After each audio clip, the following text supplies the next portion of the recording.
Otep à tous, bien-aimés frères et sœurs. Cyril Ramaphosa, président sud-africain. Il vient encore une fois de plus, comme tout président africain flatteur et pique-assiette, qui veut manger dans toutes les sauces, il vient encore de se faire lyncher, humilier, rabrouer par Donald Trump. Monsieur Cyril Ramaphosa a été invité. Oh, le mot il est trop faible. Il a été convoqué à la Maison Blanche aujourd'hui. Mercredi 21 mai 2025. Et ce même mercredi 21 mai 2025, les États-Unis ont reçu la première vague des Afrikaners qui, soi-disant, selon Donald Trump, sont en train de fuir l'Afrique du Sud parce qu'ils ont peur pour leur vie, parce qu'il y a un génocide en cours. On veut massacrer les Sud-Africains blancs. Les amis, ça dit que, vous savez, et c'est ça la méchanceté de cet homme, hein, Donald Trump. Le succès qu'il a eu aux élections, il pense qu'il peut le transformer en maître du monde entier. Et Cyril Ramaphosa vient se jeter lui-même dans la gueule du loup. Les amis, quand tu viens te jeter dans la gueule du loup, qu'est-ce que le loup va faire de toi? Vous croyez qu'il va vous caresser, il va danser avec vous, il va sourire avec vous, mais il va vous broyer. Pourquoi Cyril Ramaphosa vient aux États-Unis le jour où les États-Unis reçoivent les Afrikaners? Il pouvait venir après ou avant. Monsieur Trump parle de génocide. Hein. Il dit qu'en Afrique du Sud, on est en train de prendre les terres des Sud-Africains et on risque, on va les tuer aussi. Ils vont être neutralisés. Comme ce sont des Blancs, ça c'est un génocide. Et demandez-moi combien ils sont. Ils sont 1000. Il y en a 1000 qui fuient pour venir aux États-Unis. Très bien, très bien. Ok. Mais pourquoi Trump ne parle pas de génocide en RDC? En RDC, là, c'est quoi? C'est pas un génocide? Que dit-il? Quel est le mot que Trump utilise en Palestine? Moi, je ne sais pas. La bande de Gaza, là. Trump, il parle de quel mot? Il dit quoi? Vous savez, à force de manipuler l'opinion internationale par des mots qui n'ont ni tête ni queue, qui n'ont aucun sens, ça finit par se retourner sur vous-même. Et vous finirez un jour, vous aussi, d'être appelé génocidaire. Parce que le génocide, c'est aussi le fait de laisser mourir, laisser massacrer. Vous voyez le massacre, vous vous taisez, vous ne dites rien, vous êtes aussi complice, vous êtes donc génocidaire. C'est ce que M. Donald Trump a en train d'oublier. Maintenant, quand il parle de l'Afrique du Sud, qu'il y a l'expropriation des terres.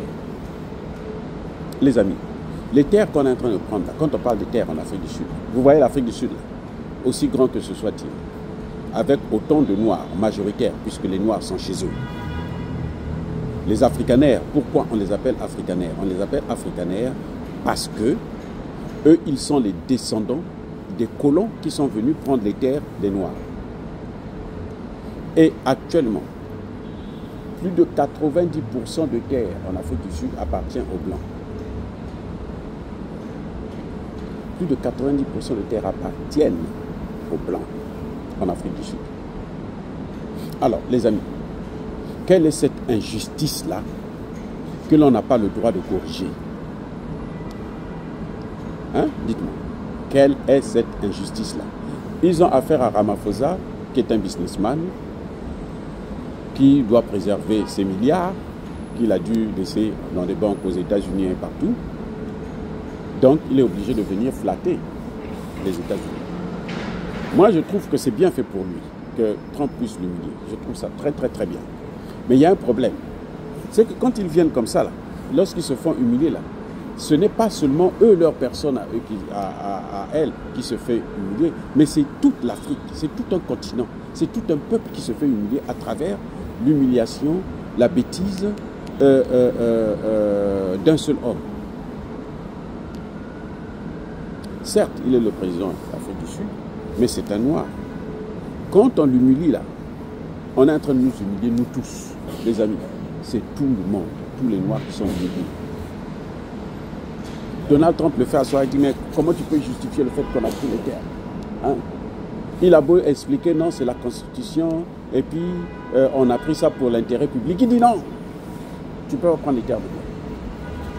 Parce que ces blancs-là, ils ont peur, ils sont en train de fuir. Là. Ils sont en train de fuir parce qu'ils ont peur qu'on les tue.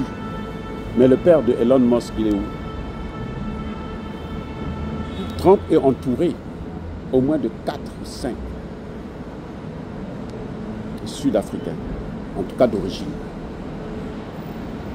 Il y a déjà Elon Musk, il y en a un qui est au secrétariat d'État, il y en a un qui est au ministère de l'Intérieur, et il y en a un qui est dans l'histoire de la MAGA, là, ainsi de suite.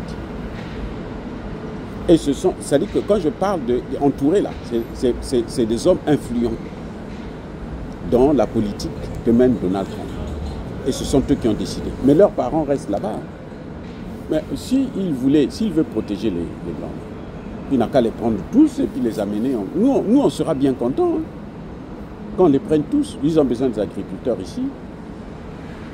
Quand on les prenne tous là, quand on les amène ici, et puis qu'ils laissent l'Afrique. Maintenant, si l'Afrique ne se développe pas sans eux, à ce moment, nous-mêmes les Africains, nous allons tirer les leçons.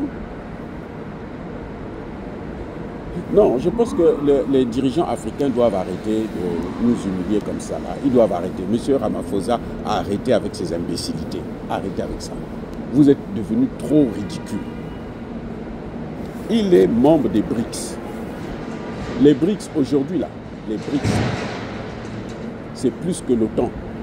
Le pays des BRICS, là, n'est pas celui de l'OTAN. Les BRICS, c'est près de 40% de la population, plus de 40% de la population mondiale. Les BRICS. C'est un grand marché où tu n'as pas besoin du marché des Américains. Monsieur Ramaphosa peut utiliser le marché africain seulement. C'est 1,5 milliard de personnes. Donc, s'il produit, il envoie.